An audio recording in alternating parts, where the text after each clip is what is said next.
Okay, you ready? Yes. Good. Awesome. I am so excited to have you here today. This is Mollie No, and she is out of Florida and Kentucky. Yay! So, Hi. Mollie, introduce yourself a little bit. This is the investment queen, and she has all the juice for us today. So, talking about investments this month, and I figured why not bring in the pros? I'm Molly No. I have been in real estate since I was 21, licensed since I was 23. And I have been investing this entire time. I started my business out of Louisville, Kentucky, became a real estate broker, and that was in 2012. I was in an independent brokerage on my own for a long time. And through that time, just continued to buy and hold. And I like multifamily. That's kind of my wheelhouse.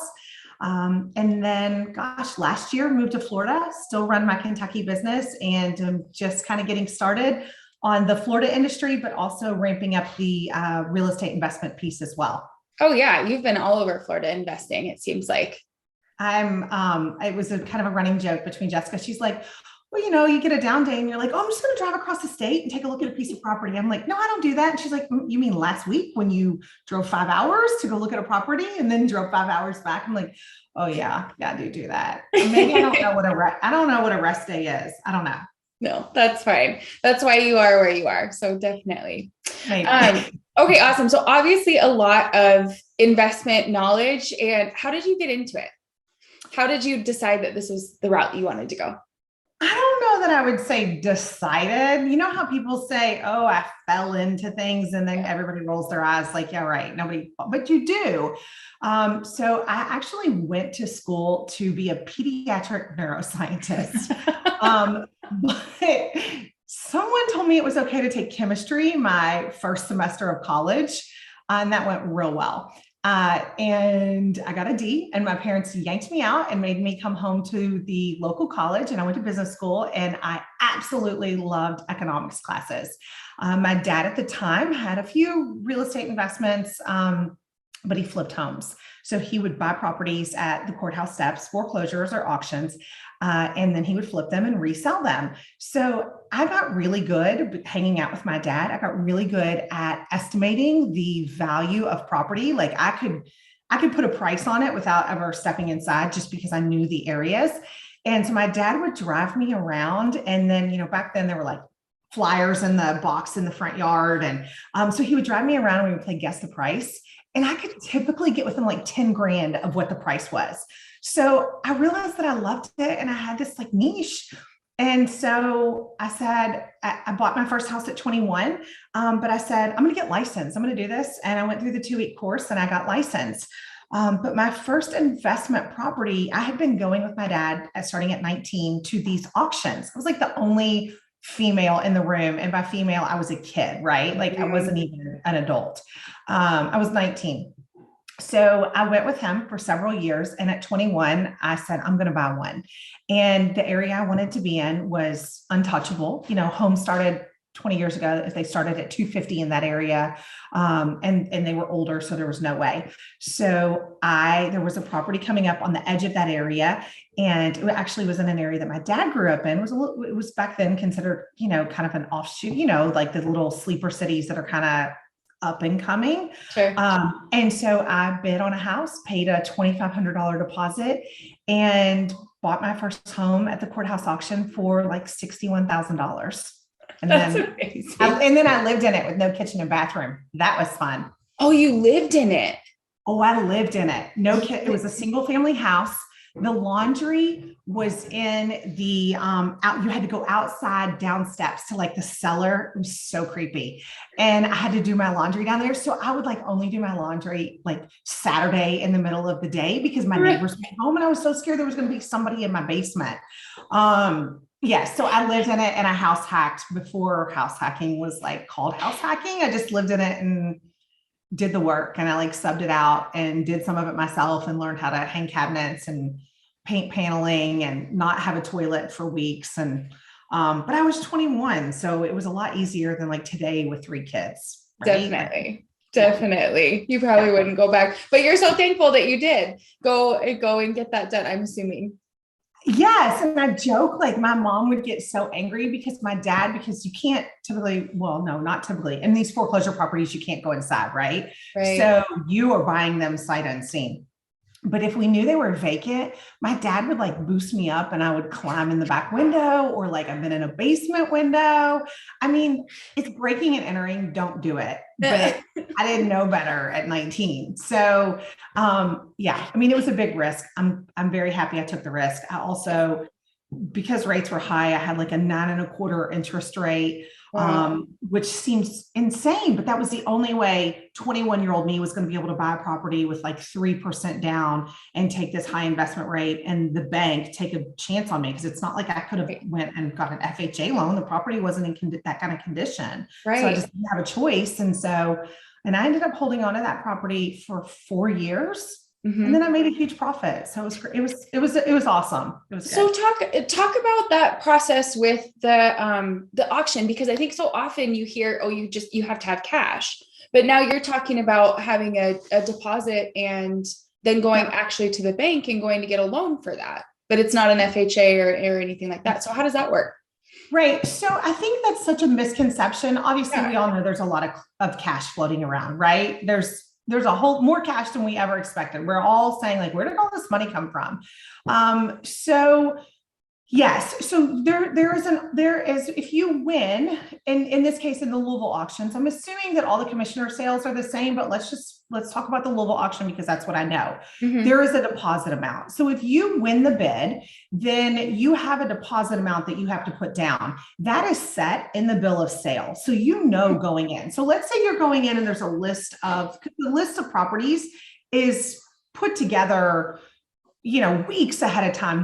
What's going to be on the auction. Now you should always check it the day before, because properties get withdrawn. Sure. Banks may negotiate with the owners. There's so many things that can change. The people file bankruptcy, which pushes off the list pendants.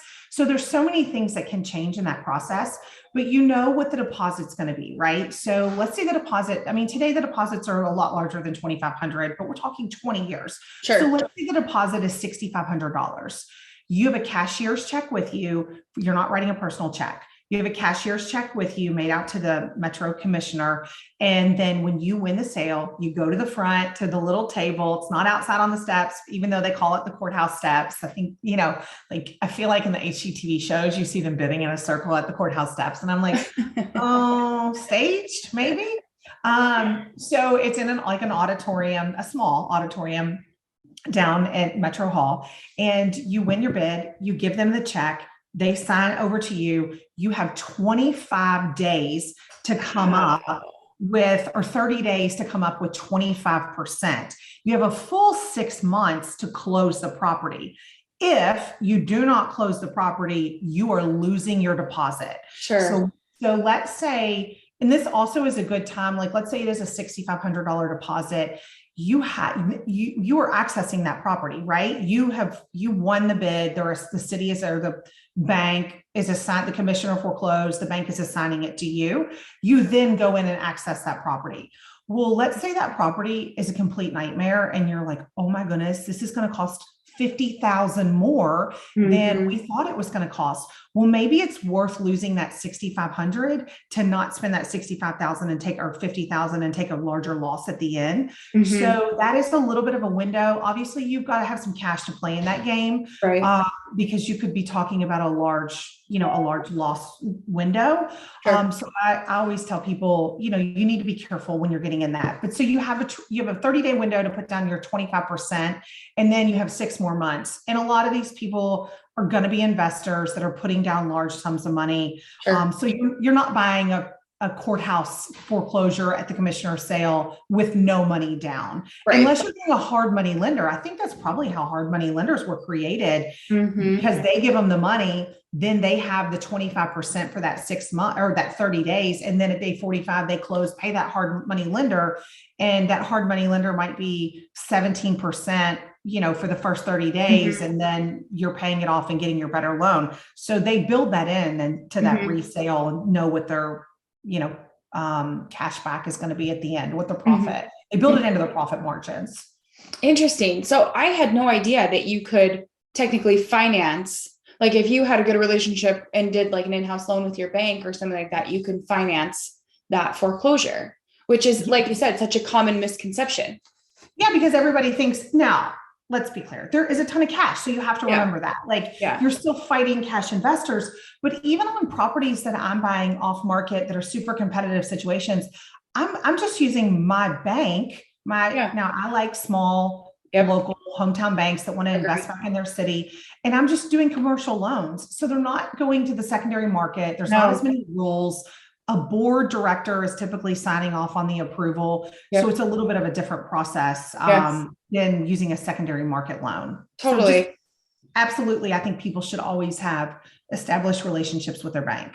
Awesome. They're small, I should say small local bank. Agree. Because there are some large national leaders that I would tell you absolutely not, never call them to get an investment property loan. And I don't want to call any out, but. No, I am total agreement with you. I think small local is better, especially when they have a little bit more creativity. So it's, I think that's really helpful. That's amazing. So talking about auction properties, like, would that be your number one way of acquiring properties, or are you wanting to purchase properties other ways? So I don't do auctions anymore. Okay. What I found is when owner occupied buyers started getting savvy, that all of a sudden those auctions weren't the deals that I wanted. Sure. So oftentimes I'm finding property on the MLS. I'm finding property from word of mouth. People are calling me saying, I know so-and-so has this. I'm finding them through Facebook groups. There are a ton of Facebook groups that have, when you like short-term rentals that are posting that they're going to list their short-term rental, property managers where people are releasing portfolios. So I think that in order to find a deal that works for you in this market, you have to be open to several different ways to accept a deal. There's just really not one way that's a win. Sure. But making sure that you have the proper setup in place. So that relationship with your bank, some decent cash. I'm assuming you would need some decent cash, or even like a HELOC. You've got a HELOC, ready to go. But really kind of mapping that out with your banker ahead of time. And then you've got to jump, right? Like when it comes, if you don't jump, someone else is jumping, because everybody wants to get into the investing game.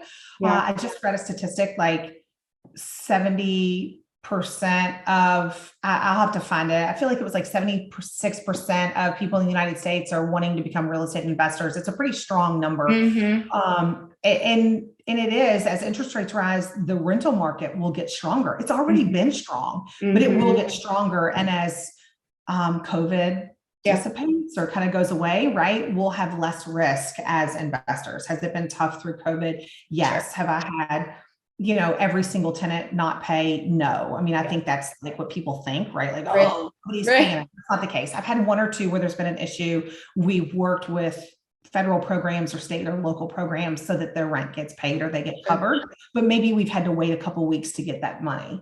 So is it stressful? Yes. But ducks in a row is probably the most important thing that I can say, that you have to be prepared to jump. So that the local bank, the cash on hand, knowing your budget. Knowing your budget. I don't think it hurts to have an LLC in place, because you're going to have to do that anyway. So you don't have to, but you should. And so I think it's smart to go ahead and plan that. Okay. I like it. Talking about short-term, you mentioned short-term rentals. Do you now your own personal rentals? Do you have a mixture of short-term rentals, or do you mostly dabble in long-term? What kind of, where's your stuff? Where's my fancy? I like it all. So I started in like house hacking, and then I bought. When you say house hacking, what do you mean? That might be like a term that. What do you mean by that? It's such a buzzword, right? Yeah. You buy a property, and house hacking could be like in a luxury property as well, right? So you buy a property. Maybe it's a little bit distressed or not updated. You fix it up while you live there, you house hack, and then you resell it for gains. Let me give you an example of a current house hack that I'm in.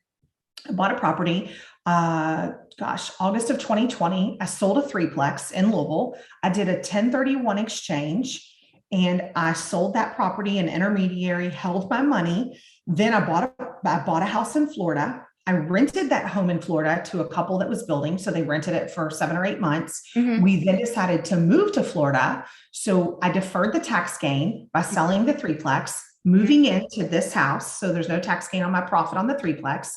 We Mhm. put that as the down payment on the Florida property. We used it as an investment property. We Mhm. bought it off market, which if you know, I mean, that's where having relationships matters to Yep. find off market.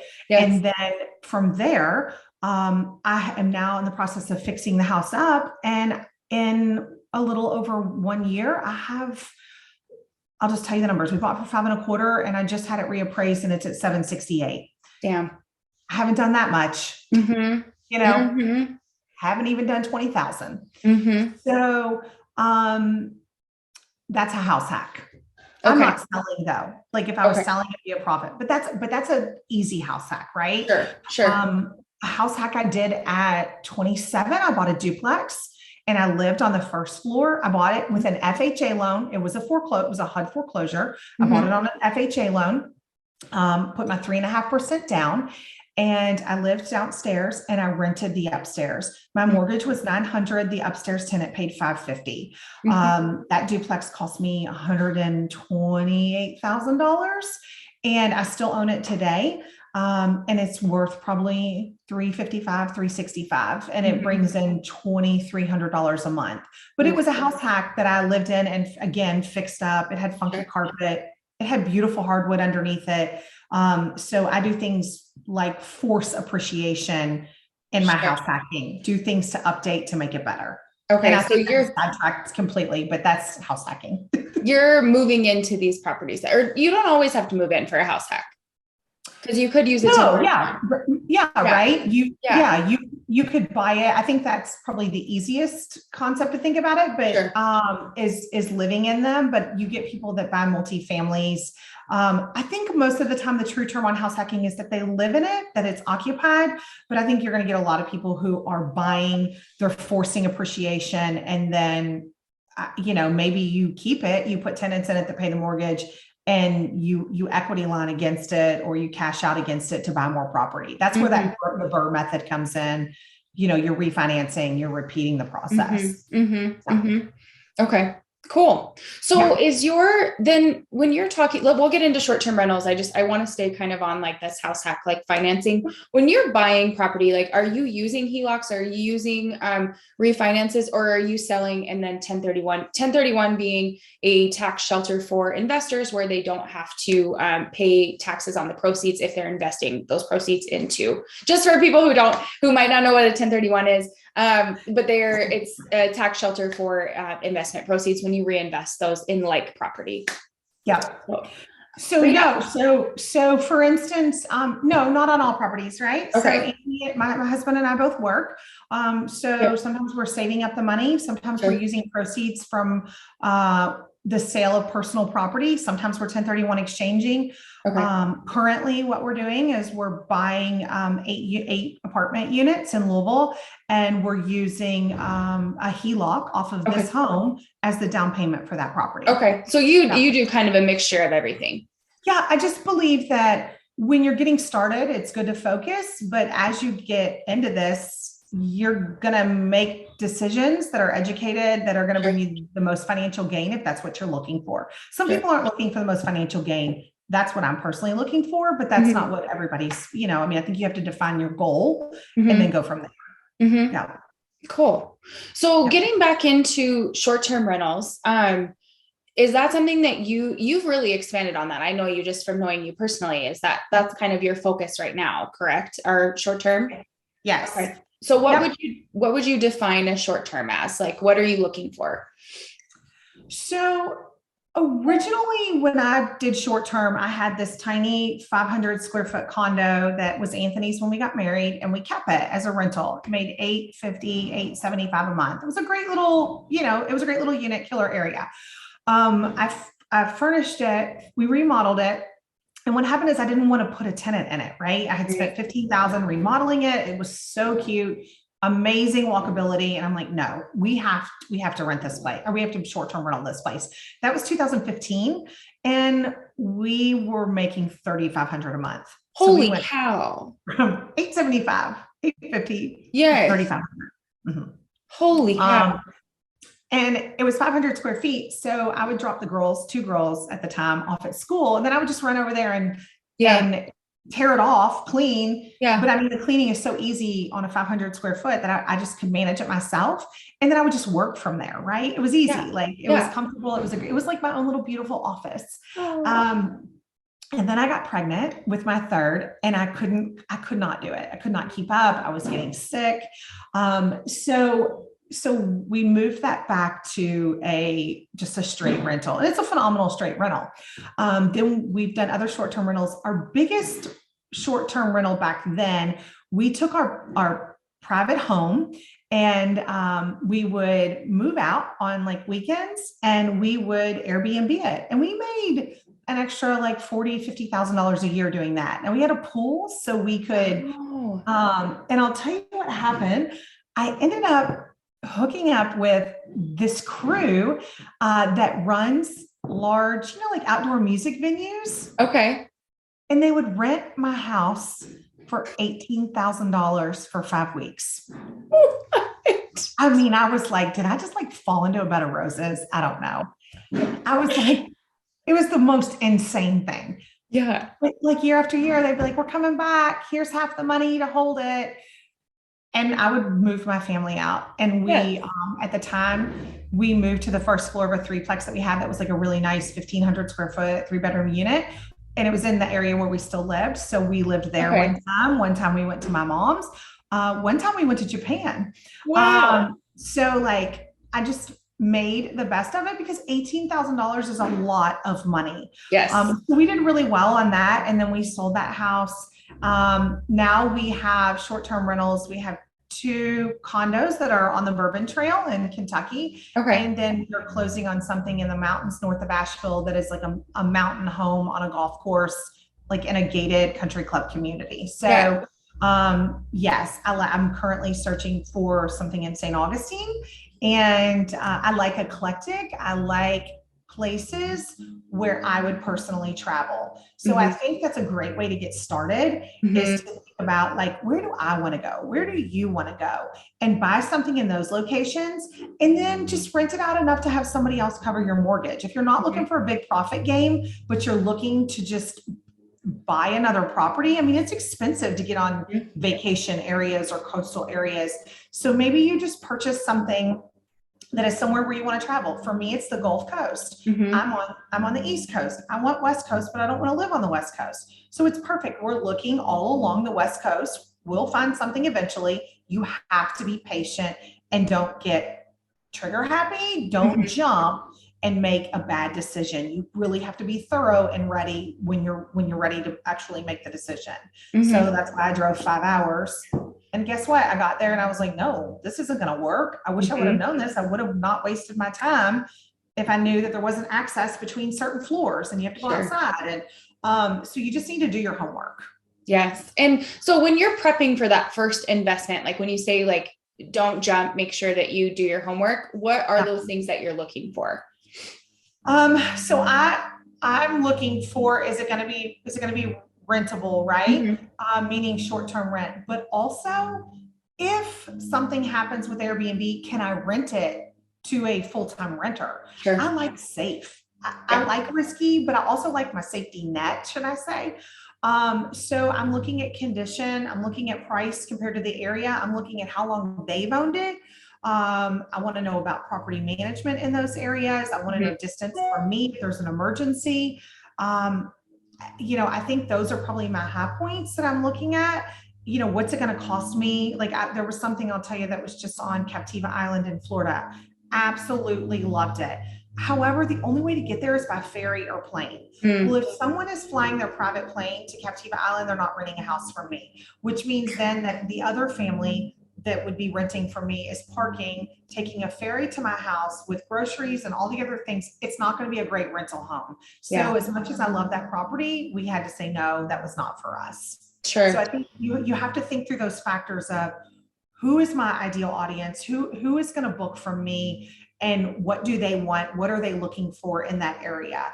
And I mean, my Louisville properties, I'll just give you an example. $315,000 condo, 2 bedroom, 2 bath, great little space in downtown Louisville. And that it's going to average out about $5,000 a month. That is wild. When you don't have to be in Tampa or San Diego or Phoenix, Arizona, or Scottsdale. Midwest cities that are affordable, as long as there's action and things to do and to travel and see, they are still going to bring strong numbers. Mm-hmm. That's why Sevierville, Tennessee is blown up over the past 2 and 3 years. So it's always been a vacation destination.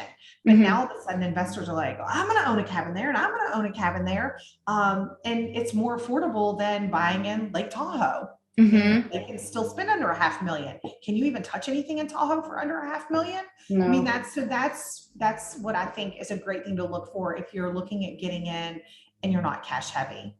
Sure. You can also buy as your second home, right? So you could buy your second home, and those properties are going to typically be nicer. So as in condition than maybe like a fourplex that I'm buying. So you could buy it as your second home, put down 10% and use the secondary market financing, which means you don't have to do a commercial loan, which means a better interest rate, your money's escrowed, all the things. And then you could short-term rental it. You got to watch your, how you're writing it off. That's a whole nother thing with, how you're writing it off, what insurance looks like, all that stuff.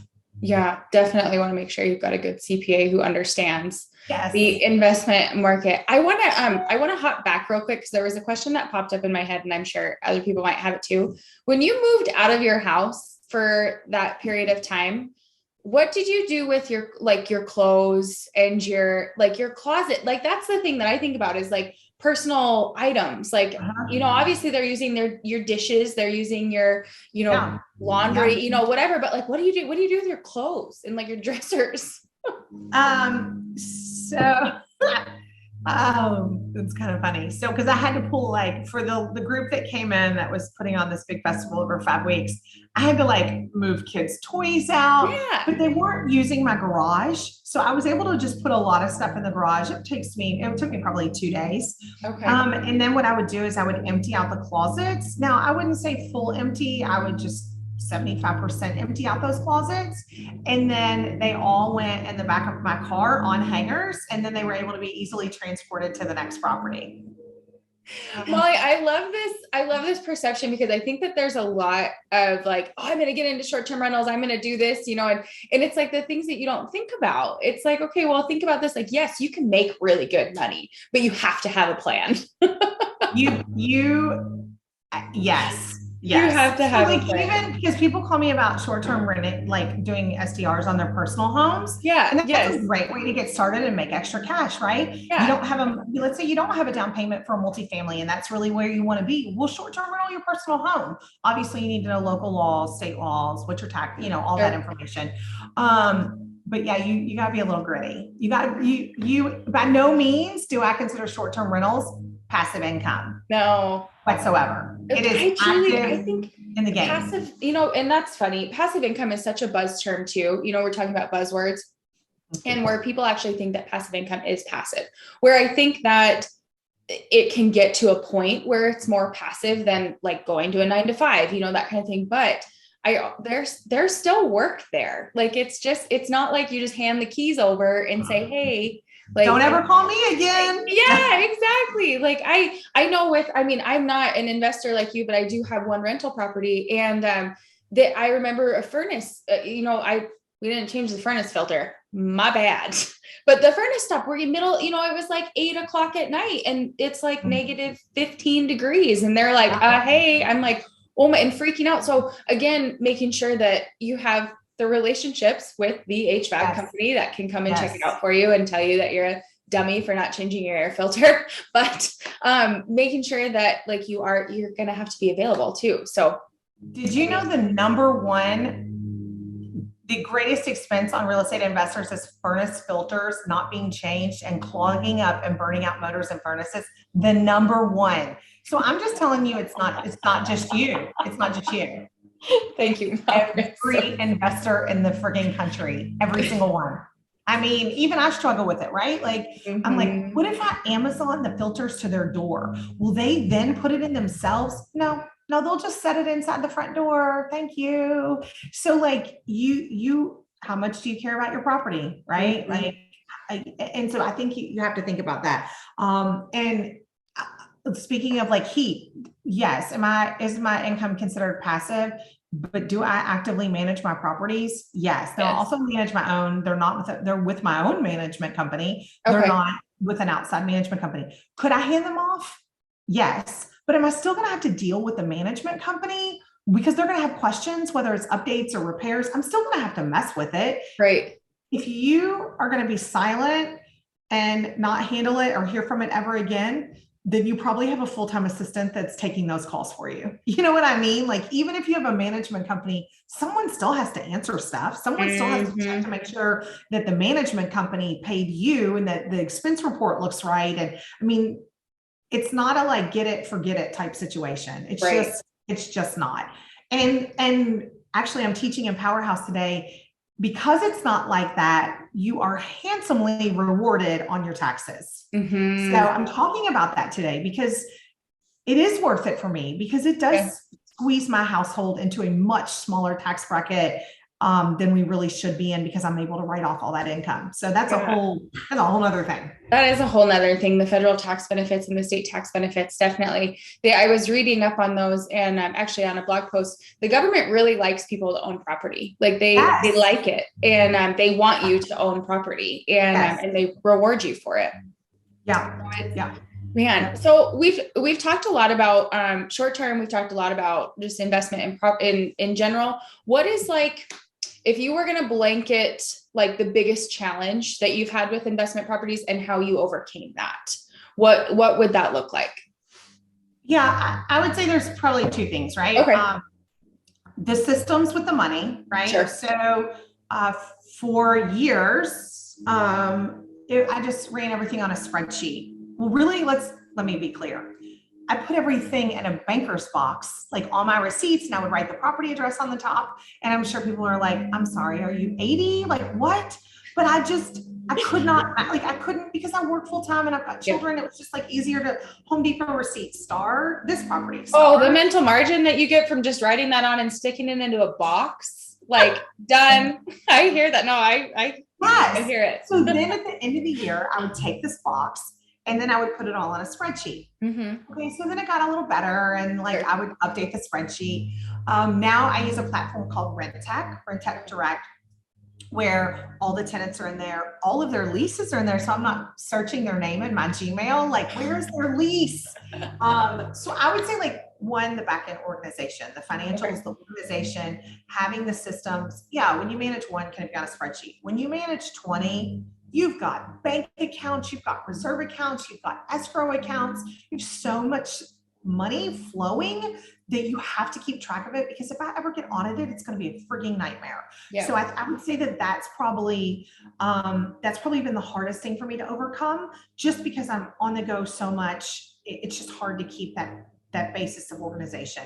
Sure. The second thing I would say is just people management, right? Mm. I mean, I could compare being a landlord to like being in retail. And when somebody's had a really crappy day and they come up to the counter with their stuff and they're a jerk, there's those tenants too. And there's a lot of tenants that like get behind their phone and say really nasty things. And then you meet them in person and they barely make eye contact. So Mm. it's people management, right? Mm-hmm. And you deal with just a lot of crap. I mean, and I consider myself to have, I'm not I don't want to say slumlord. Mm-hmm. Yeah. I'm not a low, I don't get um, that from you. I'm not a low dollar property investor, right? Like Yeah. I want to own properties in areas where my children could live and feel safe. That Mm-hmm. my niece, who's 22, if she were renting from me, I feel okay about her walking out the front door. Mm-hmm. That's really important to me, that I have good quality tenants, that Yeah. I'm walking into their space and like it's not trashed. Mm-hmm. And Mm-hmm. that they're taking care of it and respect it. I get a lot of college kids because I like university towns. Yeah. I like Louisville, and that fell into that, right? Louisville's a university town. There's several college universities.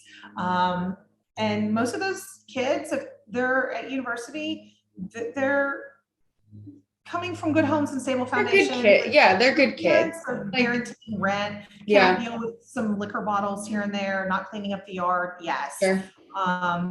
But I know that rent is guaranteed, and they're gonna respect me and listen and follow rules. You know, Man. I have, so Billings is it's a smaller college town. I wouldn't consider it like Louisville where it's a big college town, but we've got a couple colleges. And there was, before I made the move to EXP, I owned my brokerage with T&E Realty. Oh, yeah. And we had an investor that got his license, and he was flipping homes and renting them or selling them. And so he was always super fun to talk to and just kind of get some insight from. But he came into the office one day, and I'll never forget this. And he's talking about a property of his, and I remembered the address. And I was like, I was like, yeah, okay. And he's like, yeah, I rent it to athletes because they don't party. And I'm like, oh my God, I've been to so many parties at that house. Like, and his face was just like, they're on scholarship. And I was like, I am so sorry. You ruined his life. I am so sorry.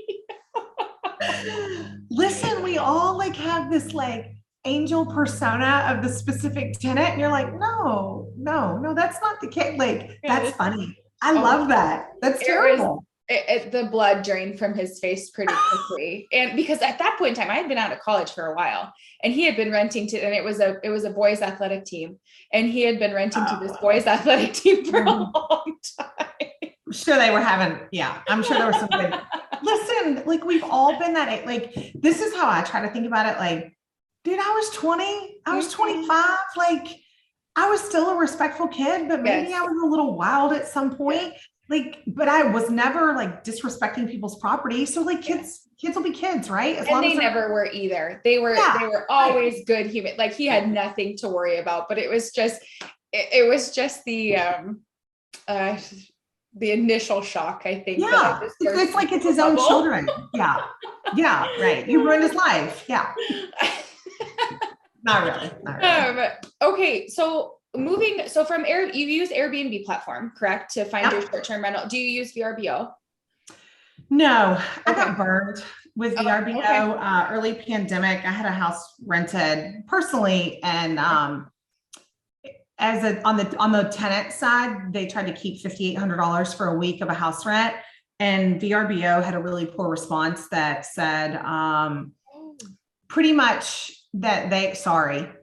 And so we had to go to the Attorney General's office, and it wasn't like we were just canceling. Like, that was when like COVID was early, like it was March of 20, and they like shut down the lot, like the highway. And we're like, we want to come. We cannot legally, like, how can you helicopter us in? Like, and so we were really upset about it. And the Florida Attorney General took care of it, and they released our money. But I was really upset about their response. However, they are a great, there's a big audience. So like, I just personally choose not to use them.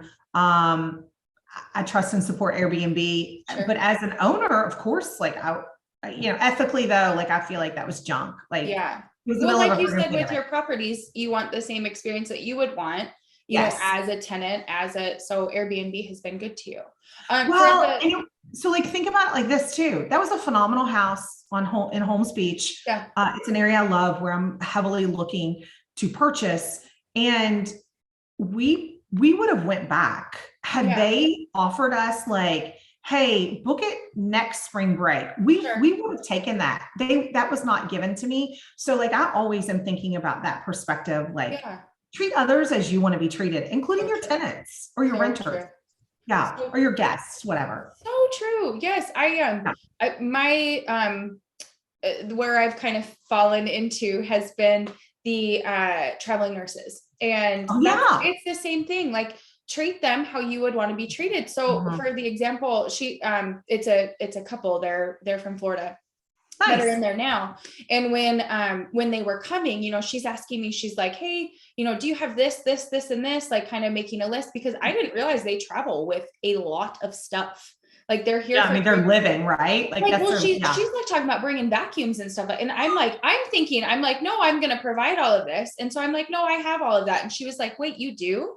Well, now they're, talking to me about they extended their contract. They Nice. are referring me to other renters, you know what I mean? So, or other traveling nurses. So like, it's like you said, get it, treat others how you would want to be treated. And you're never Yes. really going to have to go that route.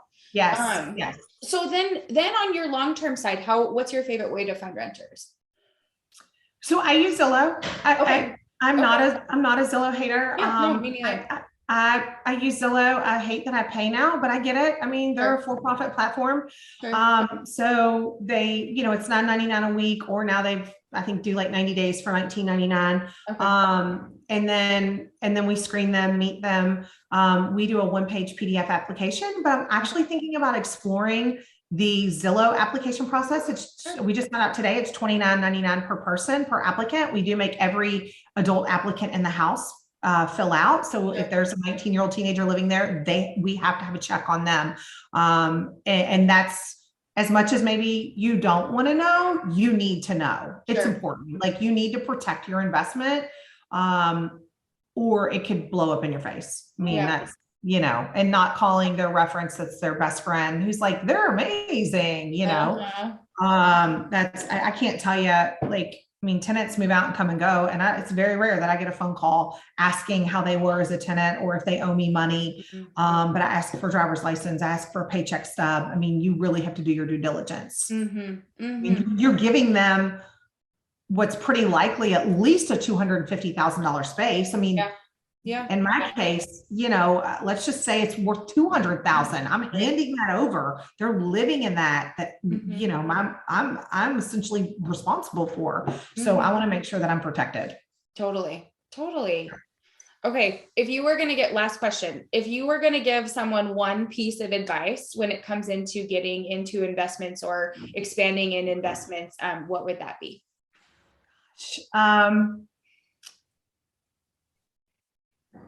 I mean, I want to say, do your homework. Make sure that you're educated in, right? Like, because the homework is big, right? Like, there's a whole lot, and you will learn as you go. It's a hands-on experience type situation. But man, do not make an impulsive decision because it looks good or has shiny lights. So just really do your homework and due diligence, because if you're not going to be living in this property and it's your investment property, it's really key that you know the facts. And I don't mean square footage and bedrooms and bathrooms. I love it. I love it. Mollie, thank you so much. You are, I love you. Such a light. I want to touch on, Mollie had mentioned that she's teaching in Powerhouse.